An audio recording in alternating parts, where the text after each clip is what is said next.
So tell me a little bit about the types of roles you've had in the industry and what type of things you've been doing. Well, I started as a lowly QA monkey. So I started testing games back in 2002. It feels almost 9 years ago, testing sports games at EA. I eventually moved my way up into the production cycle, the dev team, by really criticizing design documentation and being sort of that extra eyes that they didn't have. I became a full-time producer, then designed it at EA, worked on sports for over 6 years.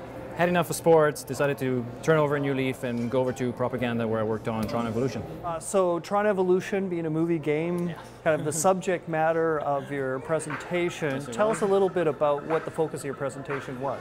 Well, it was about the difficulty in making movie games, so getting an understanding of truly how difficult it is to put these things together and what wonderful things a team can come up with in the short timelines and constraints that you have, and a lot of good lessons, things that you can focus on, that even though the game ultimately doesn't pan out to be what it is, you've bonded, you created some wonderful ties with everybody else, and you're really proud of your product. So really that's what the gist of the conversation is. So as new game designers or students looking at getting in the industry, what are some of the things they probably don't know about working on movie type games?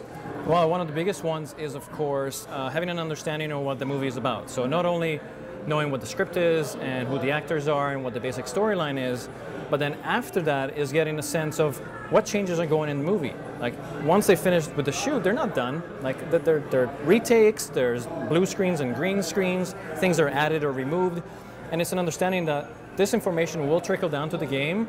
It may have an effect on the game, and it's all about the management and people involved at higher levels, whether you have a game director or an executive producer, whatever the role may be.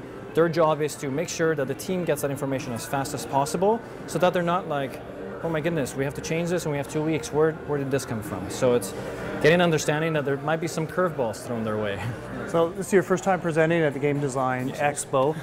Tell me about your impressions and what you think the benefit is to the community for an event like this.